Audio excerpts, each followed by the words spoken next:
ನಮಸ್ಕಾರ. ಮುಖ್ಯಾಂಶಗಳು.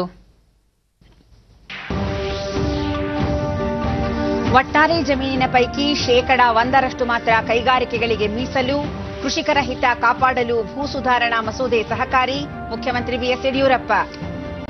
ರಾಜ್ಯ ಸೇರಿದಂತೆ ದೇಶದ ಹಲವೆಡೆ ಕೃಷಿ ಕಾಯ್ದೆ ವಿರೋಧಿಸಿ ರೈತರಿಂದ ಪ್ರತಿಭಟನೆ. ವಿರೋಧ ಪಕ್ಷಗಳ ಟೀಕೆಯಲ್ಲಿ ಯಾವುದೇ ಹುರುಳಿಲ್ಲ. ಸಚಿವ ಪ್ರಕಾಶ್ ಜಾವಡೇಕರ್. ಕೋಲಾರದ ಗಣಿ ಪ್ರದೇಶದಲ್ಲಿ ಚಿನ್ನದ ಲಭ್ಯತೆಯ ಸಾಧ್ಯಾಸಾಧ್ಯತೆ ಕುರಿತು ಅನ್ವೇಷಣಾ ಕಾರ್ಯ ಪ್ರಾರಂಭ. ಅನುಮಾನ ಇತ್ಯರ್ಥಕ್ಕೆ ಸಹಕಾರಿ. ಸಚಿವ ಪ್ರಹ್ಲಾದ್ ಜೋಶಿ. ಮತ್ತು ರಫ್ತು ಹೆಚ್ಚಳದಿಂದ ದೇಶೀಯ ಕೈಗಾರಿಕೆಗಳ ಸಬಲೀಕರಣ, ಉದ್ಯಮಗಳ ಹಿತಾಸಕ್ತಿ ಕಾಪಾಡಲು ಹಲವು ಕ್ರಮ. ಸಚಿವ ರಾಜನಾಥ್ ಸಿಂಗ್. ವಾರ್ತೆಗಳ ವಿವರ. ರೈತರ ಹಿತವನ್ನು ಗಮನದಲ್ಲಿಟ್ಟುಕೊಂಡೇ ಎಪಿಎಂಸಿ ಮತ್ತು ಭೂ ಸುಧಾರಣಾ ಕಾಯ್ದೆಗಳಿಗೆ ತಿದ್ದುಪಡಿ ತರಲಾಗಿದೆ. ಯಾವುದೇ ಕಾರಣಕ್ಕೂ ರೈತರಿಗೆ ಅನ್ಯಾಯವಾಗಲು ಅವಕಾಶ ನೀಡುವುದಿಲ್ಲ. ತಿದ್ದುಪಡಿ ಕಾಯ್ದೆಗಳ ವಿಚಾರದಲ್ಲಿ ಕಾಂಗ್ರೆಸ್ ಪಕ್ಷ ದ್ವಂದ್ವ ನೀತಿ ಅನುಸರಿಸುತ್ತಿದೆ ಎಂದು ಮುಖ್ಯಮಂತ್ರಿ ಬಿಎಸ್ ಯಡಿಯೂರಪ್ಪ ಸ್ಪಷ್ಟಪಡಿಸಿದ್ದಾರೆ. ಬೆಂಗಳೂರಿನಲ್ಲಿಂದು ಅವರು ಈ ಎರಡೂ ಕಾಯ್ದೆಗಳ ತಿದ್ದುಪಡಿ ಕುರಿತು ಸಾಧಕ ಬಾಧಕಗಳ ಬಗ್ಗೆ ವಿಧಾನಮಂಡಲದ ಉಭಯ ಸದನಗಳಲ್ಲಿ ವಿಸ್ತೃತ ಚರ್ಚೆ ನಡೆದ ನಂತರ ಒಪ್ಪಿಗೆ ನೀಡಲಾಗಿದೆ. ಎಪಿಎಂಸಿಗಳನ್ನು ಮುಚ್ಚುವುದಿಲ್ಲ. ಅಲ್ಲಿನ ಸಿಬ್ಬಂದಿ ವೇತನ ಮತ್ತಿತರ ಸೌಲಭ್ಯಗಳನ್ನು ಒದಗಿಸಲು ಹಣಕಾಸಿನ ತೊಂದರೆಯಾದರೆ ಸರ್ಕಾರವೇ ತುಂಬಿಕೊಡಲಿದೆ ಎಂದು ಹೇಳಿದರು. ರೈತರ ನೀರಾವರಿ ಜಮೀನನ್ನು ಖರೀದಿ ಮಾಡಬಯಸುವರು ಆ ಜಮೀನನ್ನು ನೀರಾವರಿಗೆ ಉಪಯೋಗಿಸಬೇಕು. ಪರಿಶಿಷ್ಟ ಜಾತಿ ಮತ್ತು ಪಂಗಡದ ಜಮೀನು ಖರೀದಿ ಮಾಡಲು ಈಗಲೂ ಅವಕಾಶ ಇಲ್ಲ. ಜೊತೆಗೆ ಸಣ್ಣ ಮತ್ತು ಅತಿಸಣ್ಣ ರೈತರಿಗೆ ಯಾವುದೇ ರೀತಿಯ ಬಾಧಕ ಆಗದಂತೆ ತಿದ್ದುಪಡಿ ಸಂದರ್ಭದಲ್ಲಿ ಎಚ್ಚರ ವಹಿಸಲಾಗಿದೆ. ಬರಡು ಭೂಮಿಯಲ್ಲಿ ಮಾತ್ರ ಕೈಗಾರಿಕೆಗಳನ್ನು ಸ್ಥಾಪಿಸಲು ಅವಕಾಶ ಕಲ್ಪಿಸಲಾಗಿದೆ ಎಂದರು. 5 ಜನರಿರುವ ಕುಟುಂಬದಿಂದ 54 ಎಕರೆ ಜಮೀನನ್ನು ಮಾತ್ರ ಖರೀದಿಸಲು ಅವಕಾಶವಿದೆ. ಈ ಹಿಂದೆಯೂ ಇದೇ ಷರತ್ತು ವಿಧಿಸಲಾಗಿತ್ತು. ನಾವು ಸಹ ಇದನ್ನು ಮುಂದುವರೆಸಿದ್ದೇವೆ. ರಾಜ್ಯದಲ್ಲಿನ ಒಟ್ಟಾರೆ ಜಮೀನಿನ ಪೈಕಿ 1% ಕಡಿಮೆ ಜಮೀನನ್ನು ಕೈಗಾರಿಕೆಗಳಿಗೆ ಬಳಕೆ ಮಾಡಿಕೊಳ್ಳಲು ಅವಕಾಶ ಕಲ್ಪಿಸಲಾಗಿದೆ. ಎಪಿಎಂಸಿ ಸೆಸ್ 1.5% ತಮ್ಮ ಸರ್ಕಾರ 0.3% ಇಳಿಕೆ ಮಾಡಿದೆ ಎಂದು ಯಡಿಯೂರಪ್ಪ ತಿಳಿಸಿದರು. ಕಾಯ್ದೆಗಳಿಗೆ ತಿದ್ದುಪಡಿ ಮಾಡಿರುವ ಸರ್ಕಾರದ ಕ್ರಮವನ್ನು ಪ್ರತಿಭಟಿಸಿ ರೈತ ಮುಖಂಡರು ಕರ್ನಾಟಕ ಬಂದ್ ಆಚರಿಸುತ್ತಿದ್ದು, ಇದಾದ ನಂತರವೂ ಮಾತುಕತೆಗೆ ಬರಬೇಕು. ಅವರಲ್ಲಿನ ಎಲ್ಲಾ ಅನುಮಾನಗಳನ್ನು ಬಗೆಹರಿಸಲಾಗುವುದು ಎಂದು ಅವರು ಭರವಸೆ ನೀಡಿದರು. ಪರಿಶಿಷ್ಟ ಜಾತಿಯ ಪರಿಶಿಷ್ಟ ವರ್ಗಕ್ಕೆ ಸಂಬಂಧಪಟ್ಟಂತ ಯಾವುದೇ ಭೂಮಿಯನ್ನು ಕೊಳ್ಳುವ ಅಧಿಕಾರ ಇಲ್ಲ. ಇದರ ಕಂಡೀಷನ್ ನಂಬರ್ 3, ಸಣ್ಣ ಅತಿ ಸಣ್ಣ ರೈತರಿಗೆ ಯಾವುದೇ ರೀತಿ ಬಾಧಕ ಆಗದಂತೆ ಎಚ್ಚರ ವಹಿಸಿದೆ ಈ ಶಾಸನವನ್ನು ಮಾಡುವಂತ ಸಂದರ್ಭ. ನೀವು ಹೇಳಿರ್ತೇನೆ, ಯಾರೋ ಒಬ್ಬ ಕೈಗಾರಿಕೋದ್ಯಮಿ ಬರ್ತಾರೆ, ಬರಡು ಭೂಮಿ ಅದು, ಅಲ್ಲಿ ಕೈಗಾರಿಕೆ ಮಾಡೋಕೆ ಮುಂದೆ ಬಂದು ನಾವೇನು ಅಭ್ಯಂತರ ಮಾಡಲ್ಲ, ನಮ್ಮ ಉದ್ದೇಶನ ಅದನ್ನು ಮಾಡಲಿ ಅಂತ. ಎಪಿಎಂಸಿ ಸೆಸ್ 1.5 ಇತ್ತು, ನಾವು ಅದರಿಂದ 0.35 ಇಳಿಸಿದ್ದೇವೆ. ಪ್ರತಿ ವರ್ಷ ಬೆಂಬಲ ಬೆಲೆಗೆ ರೈತರ ಉತ್ಪನ್ನ ಖರೀದಿಗೆ 2,000 ಕೋಟಿಯಷ್ಟು ಹಣವನ್ನು ಬಿಡುಗಡೆ ಮಾಡ್ತಾ ಇದ್ದೇವೆ.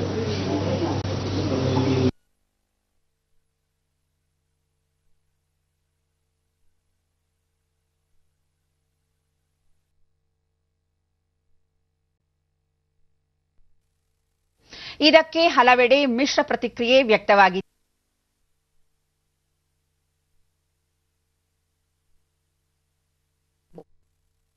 ವಾಣಿಜ್ಯ ಚಟುವಟಿಕೆಗಳ ವಹಿವಾಟು ಎಂದಿನಂತೆ ಇತ್ತು. ಅಗತ್ಯ ಸೇವೆ ಪೂರೈಕೆಯಲ್ಲಿ ಯಾವುದೇ ರೀತಿಯ ವ್ಯತ್ಯಯ ಉಂಟಾಗಲಿಲ್ಲ. ಈ ಮಧ್ಯೆ ಬೆಂಗಳೂರಿನ ಟೌನ್ ಹಾಲ್ ಬಳಿ ವಿವಿಧ ರೈತ ಸಂಘಟನೆಗಳು ಪ್ರತಿಭಟನೆ ನಡೆಸಿದವು. ಇನ್ನಿತರ ಕೆಲ ಸಂಘಟನೆಗಳು ಸಹ ಬೆಂಬಲ ಸೂಚಿಸಿ ಪ್ರತಿಭಟನೆಗೆ ಕೈಜೋಡಿಸಿದ್ದವು.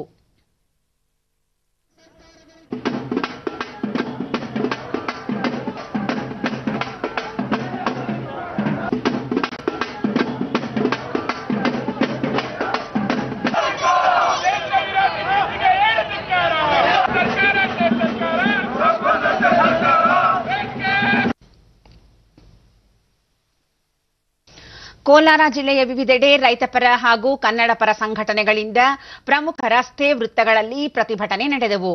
ಮುನ್ನೆಚ್ಚರಿಕಾ ಕ್ರಮವಾಗಿ ಪೊಲೀಸ್ ಸಿಬ್ಬಂದಿಯನ್ನು ನಿಯೋಜಿಸಲಾಗಿತ್ತು.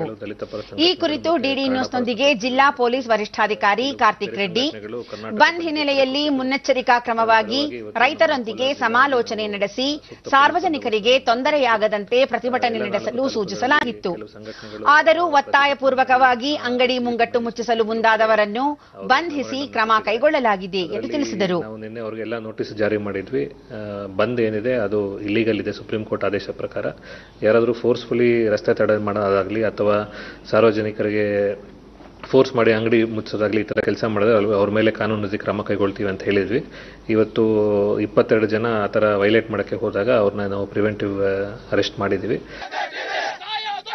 ನೂತನ ಕೃಷಿ ಕಾಯ್ದೆ ವಿರೋಧಿಸಿ ವಿಜಯಪುರ ಜಿಲ್ಲೆಯಲ್ಲಿಯೂ ರೈತಪರ ಸಂಘಟನೆಗಳ ಕಾರ್ಯಕರ್ತರು ರಾಷ್ಟ್ರೀಯ ಹೆದ್ದಾರಿ ತಡೆದು ಪ್ರತಿಭಟನೆ ನಡೆಸಿದರು.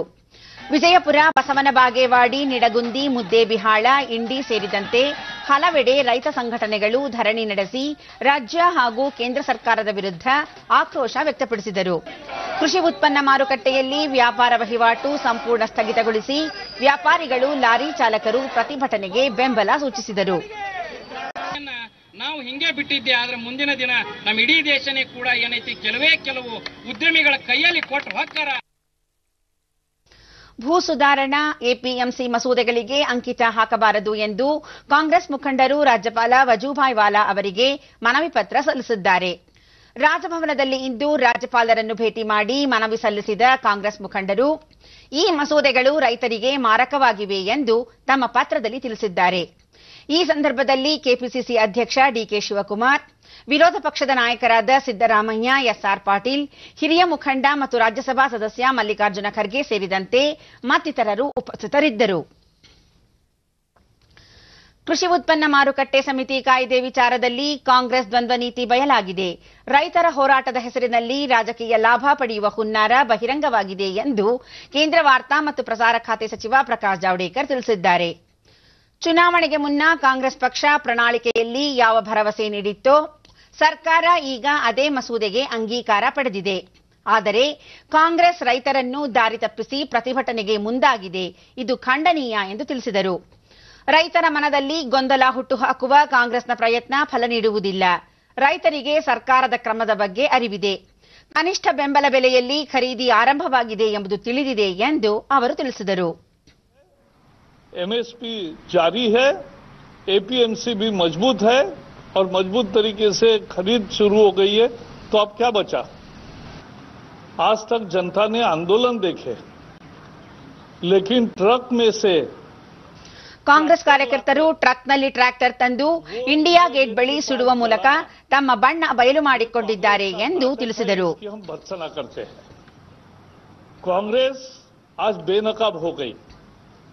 जिस तरह से किसान आंदोलन के नाम पर अपनी राजनीतिक रोटियां सेकने का काम कांग्रेस कर रही है, वो निंदनीय है.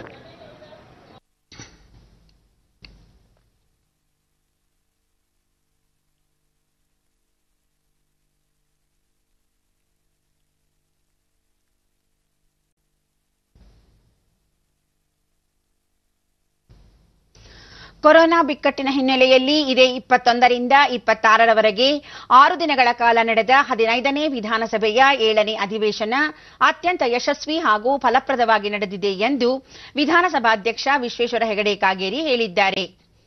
ಬೆಂಗಳೂರಿನಲ್ಲಿಂದು ಅವರು ನಿಗದಿತ ಕಾರ್ಯಕಲಾಪಗಳ ಪೈಕಿ ಒಟ್ಟಾರೆ 90% ಯಶಸ್ವಿಯಾಗಿ ನಡೆದಿದ್ದು 40 ಗಂಟೆಗಳ ಕಾಲ ಕಾರ್ಯಕಲಾಪ ನಡೆದಿದೆ. ಅಗಲಿದ ಗಣ್ಯರಿಗೆ ಸಂತಾಪ ಸೂಚನೆ ಸೇರಿದಂತೆ ರಾಜ್ಯಪಾಲರಿಂದ ಒಪ್ಪಿಗೆ ಪಡೆದ ವಿಧೇಯಕಗಳ ಪಟ್ಟಿ ಕುರಿತ ವರದಿ, 2020-20 ಸಾಲಿನ ಪೂರಕ ಅಂದಾಜುಗಳ ಮೊದಲನೇ ಕಂತಿನ ಬೇಡಿಕೆಗಳಿಗೆ ಅಂಗೀಕಾರ ನೀಡಿರುವುದು ಪ್ರಮುಖ ಕಲಾಪಗಳಲ್ಲಿ ಸೇರಿದೆ ಎಂದರು. ಧನ ವಿನಿಯೋಗ ವಿಧೇಯಕ ಸೇರಿದಂತೆ ಒಟ್ಟು 36 ವಿಧೇಯಕಗಳನ್ನು ಅಂಗೀಕರಿಸಿದ್ದು 1 ವಿಧೇಯಕವನ್ನು ತಡೆಹಿಡಿಯಲಾಗಿದೆ. ಒಟ್ಟು 3071 ಪ್ರಶ್ನೆಗಳನ್ನು ಸ್ವೀಕರಿಸಲಾಗಿದ್ದು ಈ ಪೈಕಿ 1109 ಪ್ರಶ್ನೆಗಳಿಗೆ ಸದನದಲ್ಲಿ ಉತ್ತರಗಳನ್ನು ಮಂಡಿಸಲಾಗಿದೆ.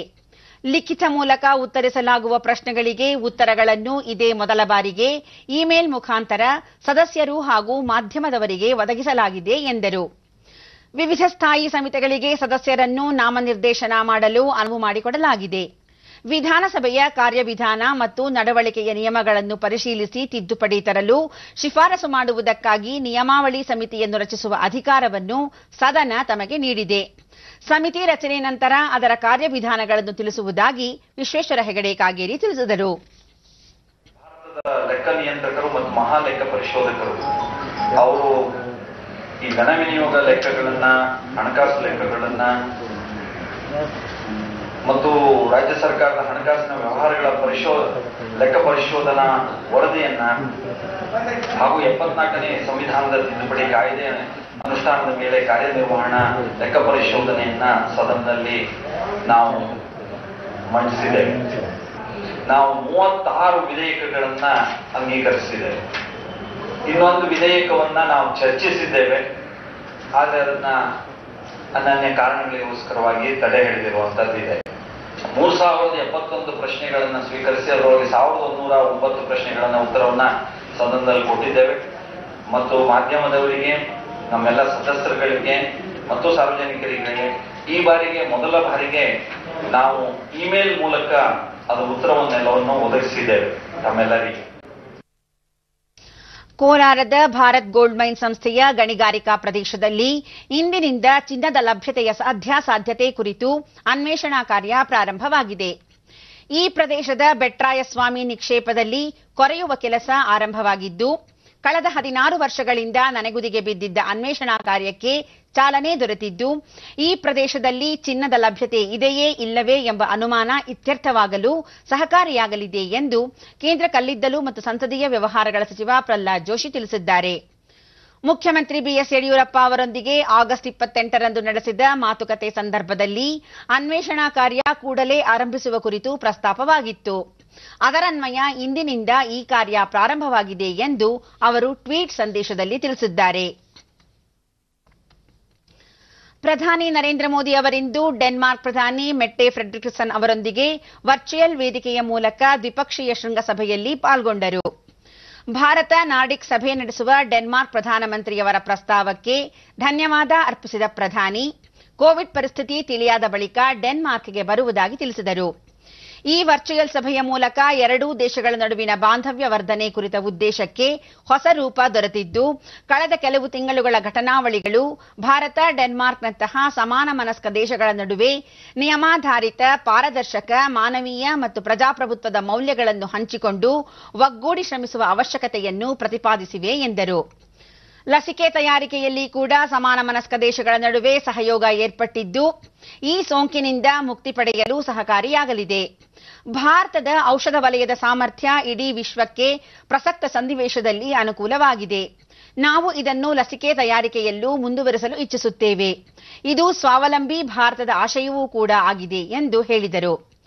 ಭಾರತದ ತೆರಿಗೆ ಸೇರಿದಂತೆ ವಿವಿಧ ವಲಯಗಳಲ್ಲಿ ತಂದಿರುವ ಸುಧಾರಣೆಗಳಿಂದ ದೇಶದಲ್ಲಿ ಹೂಡಿಕೆ ಮಾಡುವ ಹಾಗೂ ಕಾರ್ಯನಿರ್ವಹಿಸುತ್ತಿರುವ ಉದ್ಯಮಗಳಿಗೆ ಲಾಭವಾಗಲಿದೆ ಎಂದ ಪ್ರಧಾನಿ, ದೇಶ ಇತರ ಕ್ಷೇತ್ರಗಳಲ್ಲೂ ನಿರಂತರ ಸುಧಾರಣಾ ಕ್ರಮಗಳನ್ನು ಕೈಗೊಳ್ಳುತ್ತಿದೆ ಎಂದು ವಿವರಿಸಿದರು.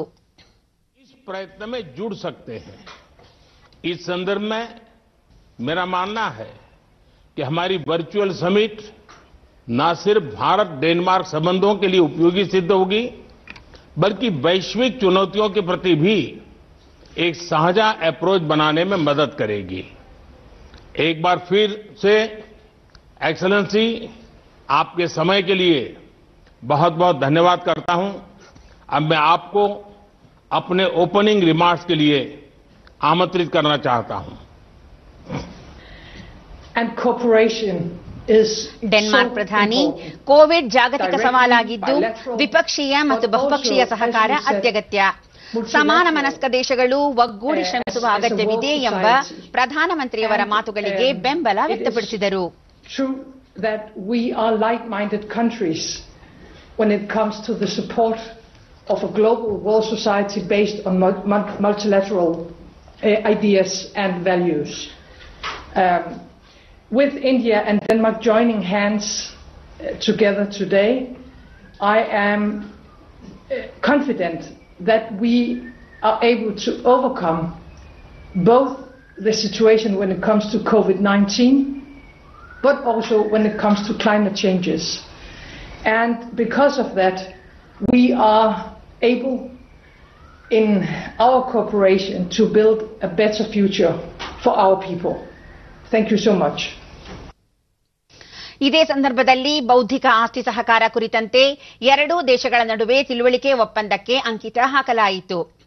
ಈ ಮಧ್ಯೆ ಭಾರತ ಚಾಲನೆ ನೀಡಿದ ಅಂತಾರಾಷ್ಟ್ರೀಯ ಸೌರ ಸಹಯೋಗದಲ್ಲಿ ಭಾಗಿಯಾಗುವ ಬಗ್ಗೆ ಡೆನ್ಮಾರ್ಕ್ ತನ್ನ ನಿರ್ಧಾರವನ್ನು ಪ್ರಕಟಿಸಿತು. ಈ ಶೃಂಗಸಭೆ ಎರಡೂ ದೇಶಗಳ ನಾಯಕರಿಗೆ ಸಮಗ್ರವಾಗಿ ದ್ವಿಪಕ್ಷೀಯ ಸಂಬಂಧದ ವಿಸ್ತೃತ ಚೌಕಟ್ಟಿನ ಪರಾಮರ್ಶೆಗೆ ಮತ್ತು ಎರಡೂ ದೇಶಗಳ ನಡುವಿನ ಬಾಂಧವ್ಯ ವರ್ಧನೆಗೆ ಅವಕಾಶ ಕಲ್ಪಿಸಿತ್ತು. ಭಾರತ ಮತ್ತು ಡೆನ್ಮಾರ್ಕ್ ನಡುವೆ ದ್ವಿಪಕ್ಷೀಯ ಸರಕು ಮತ್ತು ಸೇವೆಗಳ ವಾಣಿಜ್ಯ 30% ವೃದ್ಧಿಸಿದ್ದು 2016ರಲ್ಲಿದ್ದ 2.82 ಕೋಟಿ ಶತಕೋಟಿಯಿಂದ 2019ರಲ್ಲಿ $3.68 ಶತಕೋಟಿ ತಲುಪಿದೆ. ಶಿಪ್ಪಿಂಗ್, ನವೀಕರಿಸಬಹುದಾದ ಇಂಧನ, ಪರಿಸರ, ಕೃಷಿ, ಆಹಾರ ಸಂಸ್ಕರಣೆ ಸೇರಿದಂತೆ ಭಾರತದ ವಿವಿಧ ವಲಯಗಳಲ್ಲಿ ಸುಮಾರು 200 ಡೆನ್ಮಾರ್ಕ್ ಕಂಪನಿಗಳು ಹೂಡಿಕೆ ಮಾಡಿವೆ. ಪ್ರಧಾನಿ ನರೇಂದ್ರ ಮೋದಿ ನಾಳೆ ಬೆಳಗ್ಗೆ ವಿಡಿಯೋ ಕಾನ್ಫರೆನ್ಸ್ ಮೂಲಕ ನಮಾಮಿ ಗಂಗೆ ಅಭಿಯಾನದಡಿ ಉತ್ತರಾಖಂಡದಲ್ಲಿ ಕೈಗೊಳ್ಳಲಾಗಿರುವ 6 ಬೃಹತ್ ಯೋಜನೆಗಳಿಗೆ ಚಾಲನೆ ನೀಡಲಿದ್ದಾರೆ. ಈ ಸಂದರ್ಭದಲ್ಲಿ ರೋಯಿಂಗ್ ಡೌನ್ ದ ಗಂಗಾ ಪುಸ್ತಕವನ್ನು ಸಹ ಬಿಡುಗಡೆ ಮಾಡಲಿದ್ದಾರೆ. ಹರಿದ್ವಾರ ಋಷಿಕೇಶ ವಲಯದಲ್ಲಿ ಗಂಗಾ ನದಿಗೆ ಸುಮಾರು 80% ತ್ಯಾಜ್ಯ ನೀರು ಸೇರುತ್ತದೆ. ಇದನ್ನು ತಡೆಗಟ್ಟಲು ಯೋಜನೆಯನ್ನು ರೂಪಿಸಲಾಗಿದ್ದು ಗಂಗಾ ನದಿಯ ಸ್ವಚ್ಛತೆಯ ಭಾಗವಾಗಿ ಪ್ರಮುಖ ಎನಿಸಿದೆ. ಗಂಗಾ ನದಿಯ ಪುನಶ್ಚೇತನಕ್ಕಾಗಿ ಮಾಡಿರುವ ಕಾಮಗಾರಿಗಳು ಸಂಸ್ಕೃತಿ, ಜೀವ ವೈವಿಧ್ಯತೆಗಳನ್ನು ಬಿಂಬಿಸುವ ಗಂಗಾ ಅವಲೋಕನ ವಸ್ತು ಸಂಗ್ರಹಾಲಯವನ್ನು ಸಹ ಪ್ರಧಾನಿ ಲೋಕಾರ್ಪಣೆಗೊಳಿಸಲಿದ್ದಾರೆ. ರಾಜ್ಯದಲ್ಲಿ ಇಂದು ಹೊಸದಾಗಿ 6,892 ಕೋವಿಡ್ ಪ್ರಕರಣಗಳು ದೃಢಪಟ್ಟಿದ್ದು, ಇದರೊಂದಿಗೆ ಒಟ್ಟು ಸೋಂಕು ಪ್ರಕರಣಗಳ ಸಂಖ್ಯೆ 5,82,458ಕ್ಕೆ ಏರಿಕೆಯಾಗಿದೆ. ಇಂದು 7,509 ಮಂದಿ ಆಸ್ಪತ್ರೆಯಿಂದ ಬಿಡುಗಡೆಯಾಗಿದ್ದು, ಇದುವರೆಗೂ ಗುಣಮುಖಗೊಂಡವರ ಸಂಖ್ಯೆ 4,69,750ಕ್ಕೆ ತಲುಪಿದೆ. ಇಂದು 59 ಮಂದಿ ಸಾವನ್ನಪ್ಪಿದ್ದು, ಮೃತಪಟ್ಟವರ ಸಂಖ್ಯೆ 8,641ಕ್ಕೆ ಏರಿಕೆಯಾಗಿದೆ. ಸದ್ಯ ರಾಜ್ಯದಲ್ಲಿ 1,04,048 ಸಕ್ರಿಯ ಪ್ರಕರಣಗಳಿವೆ. 822 ಮಂದಿ ರಾಜ್ಯದ ವಿವಿಧ ಆಸ್ಪತ್ರೆಗಳಲ್ಲಿ ತೀವ್ರ ನಿಗಾ ಘಟಕದಲ್ಲಿ ಚಿಕಿತ್ಸೆ ಪಡೆಯುತ್ತಿದ್ದಾರೆ.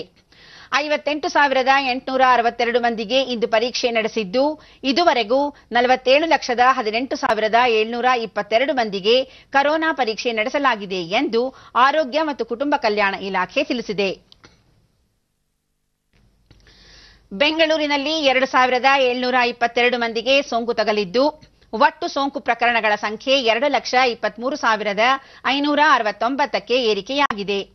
ಇಂದು 2,805 ಮಂದಿ ಆಸ್ಪತ್ರೆಯಿಂದ ಬಿಡುಗಡೆಯಾಗಿದ್ದು, ಇದುವರೆಗೂ ಬಿಡುಗಡೆಯಾದವರ ಸಂಖ್ಯೆ 1,76,541ಕ್ಕೆ ಏರಿಕೆಯಾಗಿದೆ. ಸದ್ಯ 44,182 ಸಕ್ರಿಯ ಪ್ರಕರಣಗಳಿವೆ. ಬೆಂಗಳೂರಿನಲ್ಲಿ 9 ಮಂದಿ ಮೃತಪಟ್ಟಿರುವುದು ಸೇರಿದಂತೆ ಒಟ್ಟಾರೆ 2,845 ಮಂದಿ ಸಾವನ್ನಪ್ಪಿದ್ದಾರೆ. ವಿವಿಧ ಜಿಲ್ಲೆಗಳಲ್ಲಿ ವರದಿಯಾಗಿರುವ ಪ್ರಕರಣಗಳ ವಿವರ ಇಂತಿದೆ. ಬಾಗಲಕೋಟೆ 191, ಬಳ್ಳಾರಿ 164, ಬೆಳಗಾವಿ 78, ಬೆಂಗಳೂರು ಗ್ರಾಮಾಂತರ 110, ಬೀದರ್ 45, ಚಾಮರಾಜನಗರ 64, ಚಿಕ್ಕಬಳ್ಳಾಪುರ 106, ಚಿಕ್ಕಮಗಳೂರು 219, ಚಿತ್ರದುರ್ಗ 176, ದಕ್ಷಿಣ ಕನ್ನಡ 217, ದಾವಣಗೆರೆ 107, ಧಾರವಾಡ 145, ಗದಗ 61, ಹಾಸನ 320, ಹಾವೇರಿ 83, ಕಲಬುರಗಿ 273, ಕೊಡಗು 25, ಕೋಲಾರ 90, ಕೊಪ್ಪಳ 45, ಮಂಡ್ಯ 209, ಮೈಸೂರು 240, ರಾಯಚೂರು 52, ರಾಮನಗರ 75, ಶಿವಮೊಗ್ಗ 181, ತುಮಕೂರು 187, ಉಡುಪಿ 332, ಉತ್ತರ ಕನ್ನಡ 176, ವಿಜಯಪುರ 117, ಯಾದಗಿರಿಯಲ್ಲಿ 82 ಪ್ರಕರಣಗಳು ವರದಿಯಾಗಿವೆ. ಕಾನೂನು ಮತ್ತು ಸಂಸದೀಯ ವ್ಯವಹಾರಗಳ ಸಚಿವ ಜೆಸಿ ಮಾಧುಸ್ವಾಮಿ ಅವರಿಗೆ ಕೊರೋನಾ ಸೋಂಕಿರುವುದು ದೃಢಪಟ್ಟಿದೆ. ವೈದ್ಯರು ಅವರನ್ನು ಕೊರೋನಾ ಪರೀಕ್ಷೆಗೆ ಒಳಪಡಿಸಿದಾಗ ಸೋಂಕಿರುವುದು ಖಚಿತವಾಗಿದ್ದು, ಚಿಕಿತ್ಸೆಗಾಗಿ ಬೆಂಗಳೂರಿನ ಖಾಸಗಿ ಆಸ್ಪತ್ರೆಗೆ ದಾಖಲಾಗಿದ್ದಾರೆ. ತಮ್ಮ ಸಂಪರ್ಕಕ್ಕೆ ಬಂದವರೆಲ್ಲರೂ ಕೊರೋನಾ ಪರೀಕ್ಷೆಗೆ ಒಳಪಡಬೇಕು, ಆರೋಗ್ಯ ರಕ್ಷಣೆಗೆ ಸೂಕ್ತ ಕ್ರಮ ಕೈಗೊಳ್ಳಬೇಕೆಂದು ಸಚಿವರು ಮನವಿ ಮಾಡಿದ್ದಾರೆ.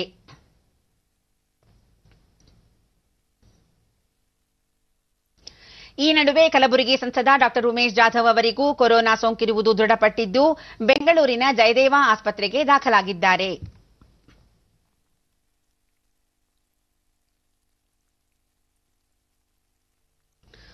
ರಾಜ್ಯದ 9 ಜಿಲ್ಲೆಗಳಲ್ಲಿ ಅತಿ ಹೆಚ್ಚು ಕೋವಿಡ್-19 ಪ್ರಕರಣಗಳು ದಾಖಲಾಗುತ್ತಿದ್ದು, ಈ ಪೈಕಿ ದಾವಣಗೆರೆ ಜಿಲ್ಲೆಯಲ್ಲೂ ಸೋಂಕು ವ್ಯಾಪಕವಾಗಿ ಕಾಣಿಸಿಕೊಂಡಿದೆ.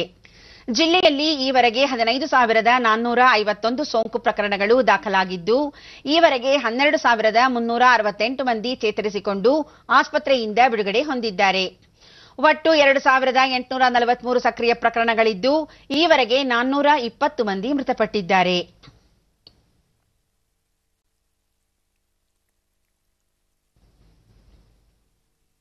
ದಾವಣಗೆರೆ ಜಿಲ್ಲೆಯಾದ್ಯಂತ ಹೆಚ್ಚು ಪ್ರಕರಣಗಳು ಕಂಡುಬರುತ್ತಿರುವ ಹಿನ್ನೆಲೆಯಲ್ಲಿ ಜಿಲ್ಲಾಡಳಿತ ಹಾಗೂ ಸ್ವಯಂ ಸಂಸ್ಥೆಗಳು ಕೋವಿಡ್ ಸೋಂಕಿನ ವಿರುದ್ಧ ಜಂಟಿಯಾಗಿ ಜಾಗೃತಿ ಕಾರ್ಯಕ್ರಮ ಹಮ್ಮಿಕೊಂಡಿದೆ.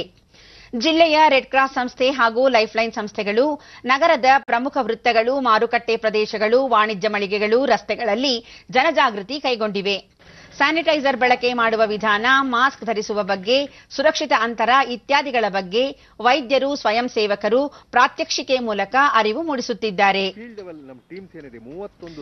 ಡಿಡಿ ನ್ಯೂಸ್ನೊಂದಿಗೆ ಜಿಲ್ಲಾಧಿಕಾರಿ ಮಹಂತೇಶ ಬೀಳಗಿ ಕೋವಿಡ್ ವಿರುದ್ಧದ ಜಾಗೃತಿಗಾಗಿ ಜಿಲ್ಲೆಯಲ್ಲಿ ವೈದ್ಯರು, ಅಧಿಕಾರಿಗಳು, ಕೊರೋನಾ ಯೋಧರು, ಎನ್ಜಿಒ ಕಾರ್ಯಕರ್ತರು ಸೇರಿದಂತೆ 31 ತಂಡಗಳನ್ನು ರಚಿಸಲಾಗಿದೆ. ಇದರಿಂದಾಗಿ ಸೋಂಕು ಪ್ರಕರಣ ಹಾಗೂ ಮರಣ ಪ್ರಮಾಣ ತಗ್ಗಿದೆ ಎಂದು ಮಾಹಿತಿ ನೀಡಿದರು. ಸುಮಾರು 100 ಚಿಲ್ಲರೆ ಕೇಸ್ಗಳು, ನಿನ್ನೆ 138 ಕೇಸ್ ಎಷ್ಟು ಬಂತು. ಈ ರೀತಿ ಕೇಸ್ಗಳು ಕಡಿಮೆ ಆಗ್ತಾ ಇದೆ. ಮತ್ತು ಕಳೆದ 2 ತಿಂಗಳಿಗೆ ಹೋಲಿಸಿದ್ರೆ, ಆಗಸ್ಟ್ ಮತ್ತು ಜುಲೈಗೆ ಹೋಲಿಸಿದ್ರೆ ನಮ್ಮ ಡೆತ್ ರೇಟ್ ಕೂಡ ಬಹಳ ಕಡಿಮೆ ಆಗ್ತಾ ಇದೆ. ಈಗಾಗಲೇ ಲೈಫ್ಲೈನ್ ಸಂಸ್ಥೆ ಕಾರ್ಯದರ್ಶಿ ಅನಿಲ್, ಜಿಲ್ಲೆಯಲ್ಲಿ ಕೋವಿಡ್ ಸೋಂಕು 3ನೇ ಹಂತ ತಲುಪದಂತೆ ಎಲ್ಲ ಕ್ರಮ ಕೈಗೊಳ್ಳಲಾಗಿದ್ದು ಜಾಗೃತಿ ಅಭಿಯಾನ ನಡೆಸಲಾಗುತ್ತಿದೆ ಎಂದು ತಿಳಿಸಿದರು. ಕೈಯನ್ನ ತೊಳ್ಕೊಳ್ಳಿ, ಸ್ಯಾನಿಟೈಸರ್ ಯೂಸ್ ಮಾಡಿ, ಅವಶ್ಯಕತೆ ಇದ್ದರೆ ಮಾತ್ರ ಹೊರಗೆ ಬನ್ನಿ ಅಂತ ಈ ಒಂದು ಜಾಗೃತಿ ಕಾರ್ಯಕ್ರಮ ನಾವು ಪ್ರತಿದಿನ ಮಾಡ್ತಾ ಇದ್ದೇವೆ. ಹಾಗೆ ಜೊತೆಗೆ ನಮ್ಮ ರಸ್ತೆಗಳಲ್ಲೂ ಸಹ, ಬೀದಿಯಲ್ಲೂ ಸಹ ಜನ ಹೋಗ್ತಾ ಇದ್ದಾರೆ, ಅವ್ರಿಗೂ ಸಹ ನಾವು ಜಾಗೃತಿಯನ್ನ ಮೂಡಿಸ್ತಾ ಇದ್ದೀವಿ. ಜೊತೆಗೆ ಹೋಗೋರಿಗೆಲ್ಲ ನಾವು ಉಚಿತವಾಗಿ ಮಾಸ್ಕ್ ಅನ್ನ ಹಾಗೂ ಸ್ಯಾನಿಟೈಸರ್ನ ಸಹ ನಾವು ಹಾಕ್ತಾ ಇದ್ದೇವೆ. ಅಂಗಡಿಗಳಲ್ಲೂ ಸಹ ನಾವು ಅಂಗಡಿಗಳಿಗೆ ಬಂದು ನಾವು ಅವರಿಗೂ ಸಹ ಹೇಳ್ತಾ ಇದ್ದೇವೆ. ಸತತ 2.5 ತಿಂಗಳು ಕಾರ್ಯಕರ್ತ ಎಂಜಿ ಶ್ರೀಕಾಂತ್, ಕಳೆದ 1.5 ತಿಂಗಳಿಂದ ಪ್ರಮುಖ ಜನಸಂದಣಿ ಪ್ರದೇಶಗಳು, ವಾಣಿಜ್ಯ ಮಳಿಗೆಗಳು, ಮಾರುಕಟ್ಟೆ ಪ್ರದೇಶಗಳಲ್ಲಿ ಜಾಗೃತಿ ಅಭಿಯಾನ ನಡೆಸಲಾಗುತ್ತಿದೆ ಎಂದು ಹೇಳಿದರು. ಬೇಕರಿ ಈ ತರ್ತಕ್ಕಂಥ ಜನ ಸೇರ್ತಕ್ಕಂಥ ಪ್ರದೇಶಗಳು, ಬೆಳಗ್ಗೆ ಸುಮಾರು 5:30-6 ಗಂಟೆಗೆ ತರಕಾರಿ ಮಾರ್ಕೆಟಿಗೆ ಹೋಗ್ತಾ ಇದ್ವಿ, ಸೊಪ್ಪಿನ ಮಾರ್ಕೆಟಿಗೆ ಹೋಗಿ ನಾವು ಜಾಗೃತಿ ಮಾಡ್ತಾ ಇದ್ವಿ. ಕಾರಣವಿಷ್ಟೇ, ಕೊರೋನಾ ಎಂಬ ಮಹಾಮಾರಿ ವ್ಯಾಪಕವಾಗಿ ಹರಡದಂತೆ ಪ್ರಮುಖವಾಗಿ ಮುಂಜಾಗ್ರತೆ ವಹಿಸಬೇಕು ಅಂತೇಳಿ. ಖರೀದಿದಾರರನ್ನು ರೆಡ್ ಕ್ರಾಸ್ ಸಂಸ್ಥೆಯ ಅಧ್ಯಕ್ಷ ಶಿವಕುಮಾರ್, ಜಿಲ್ಲೆಯಲ್ಲಿ ಕೋವಿಡ್ ವಿರುದ್ಧ ತೀವ್ರ ಜಾಗೃತಿ ಅಭಿಯಾನ ನಡೆಸಲಾಗುತ್ತಿದೆ. ಮಾಸ್ಕ್, ಸ್ಯಾನಿಟೈಸರ್, ಸುರಕ್ಷಿತ ಅಂತರ ಇತ್ಯಾದಿಗಳ ಮಹತ್ವವನ್ನು ಮನವರಿಕೆ ಮಾಡಿಕೊಡಲಾಗುತ್ತಿದೆ. ಇದರ ಫಲಿತಾಂಶವು ಉತ್ತಮವಾಗಿದೆ ಎಂದು ಮಾಹಿತಿ ನೀಡಿದರು. ಈ ವಿಚಾರವಾಗಿ ನಾವು ಎಲ್ರಿಗೂ ಅರಿವನ್ನು ಕೊಟ್ಟಿದ್ದೇವೆ. ನಾವು ಇಲ್ಲಿ ಬಂದಾಗ ಸುಮಾರು ಜನ ಮಾಸ್ಕ್ ಹಾಕಿರಲಿಲ್ಲ, ಅವ್ರನ್ನ ಮಾಸ್ಕ್ ಹಾಕೊಳ್ಳೋಕೆ ಮಾಡಿದ್ದೀವಿ. ಬೆಂಗಳೂರಿನ ಜಕ್ಕೂರಿನಲ್ಲಿರುವ ಜವಾಹರ್ಲಾಲ್ ನೆಹರು ಅತ್ಯಾಧುನಿಕ ವೈಜ್ಞಾನಿಕ ಸಂಶೋಧನಾ ಕೇಂದ್ರದ 2 ಪ್ರಾಧ್ಯಾಪಕರು ಪ್ರಸಕ್ತ ಸಾಲಿನ ಪ್ರತಿಷ್ಠಿತ ಶಾಂತಿ ಸ್ವರೂಪ್ ಭಟ್ನಾಗರ್ ಪ್ರಶಸ್ತಿಗೆ ಭಾಜನರಾಗಿದ್ದಾರೆ. ರಾಸಾಯನಿಕ ವಿಜ್ಞಾನ ವಿಭಾಗದ ಪ್ರೊಫೆಸರ್ ಸುಬಿ ಜೆ ಜಾರ್ಜ್ ಅವರಿಗೆ ಮತ್ತು ಭೌತವಿಜ್ಞಾನ ವಿಭಾಗದಲ್ಲಿ ಪ್ರೊಫೆಸರ್ ರಾಜೇಶ್ ಗಣಪತಿ ಅವರಿಗೆ ಈ ಪ್ರಶಸ್ತಿಗಳು ದೊರೆತಿವೆ ಎಂದು ಸಂಸ್ಥೆಯ ಪ್ರಕಟಣೆ ತಿಳಿಸಿದೆ.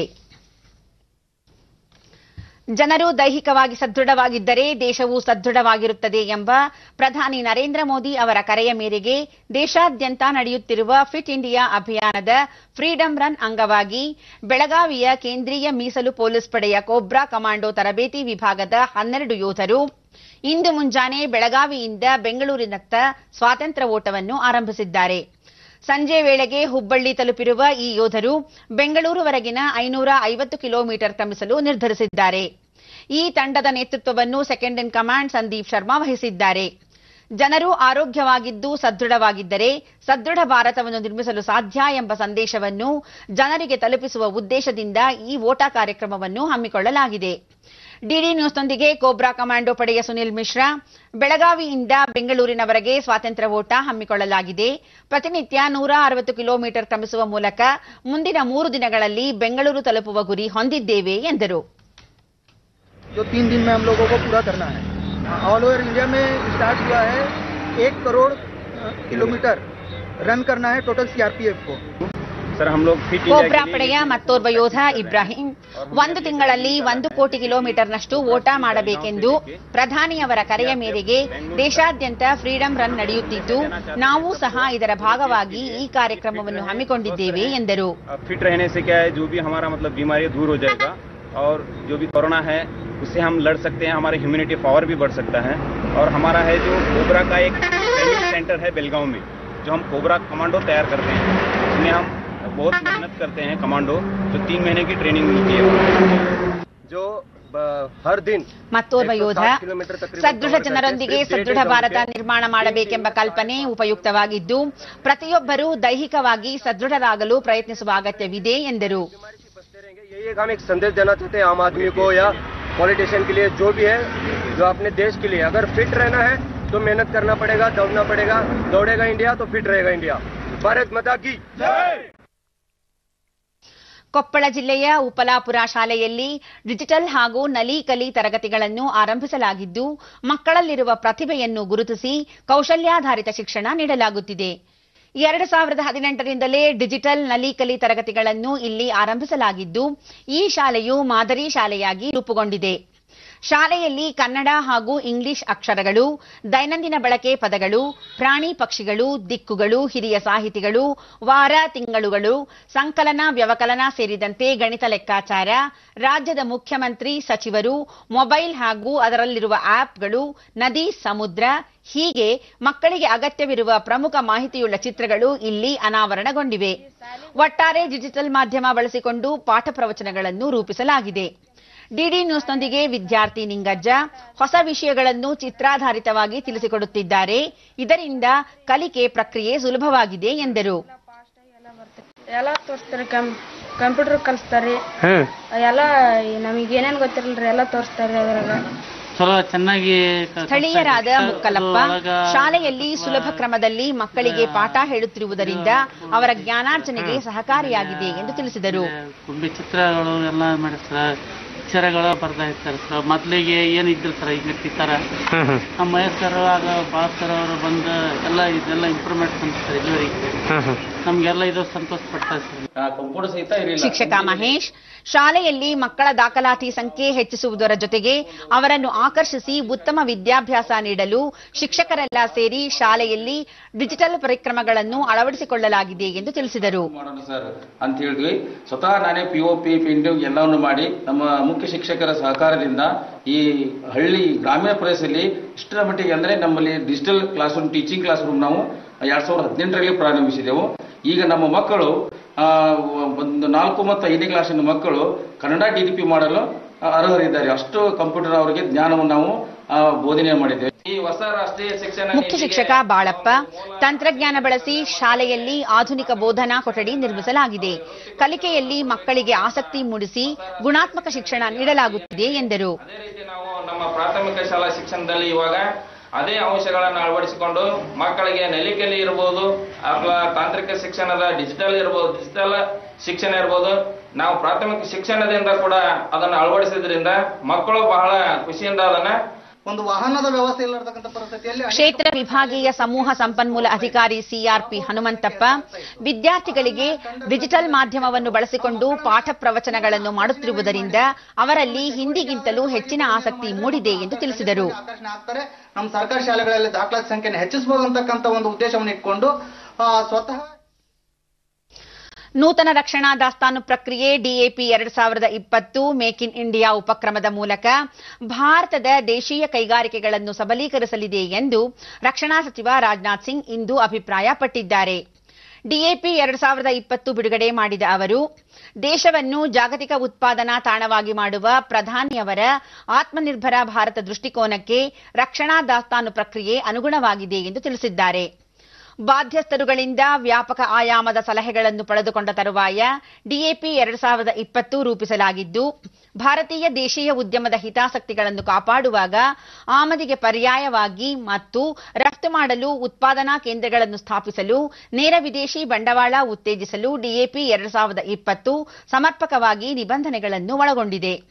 ಈ ಮಧ್ಯೆ ರಕ್ಷಣಾ ಸಚಿವ ರಾಜನಾಥ್ ಸಿಂಗ್ ಅವರು 2,290 ಕೋಟಿ ರೂಪಾಯಿ ಮೌಲ್ಯದ ವಿವಿಧ ಶಸ್ತ್ರಾಸ್ತ್ರ ಮತ್ತು ಸಾಧನಗಳ ದಾಸ್ತಾನಿಗೆ ಸಮ್ಮತಿ ಸೂಚಿಸಿದ್ದಾರೆ. ಕೊನೆಯಲ್ಲಿ ಮತ್ತೊಮ್ಮೆ ಮುಖ್ಯಾಂಶಗಳು.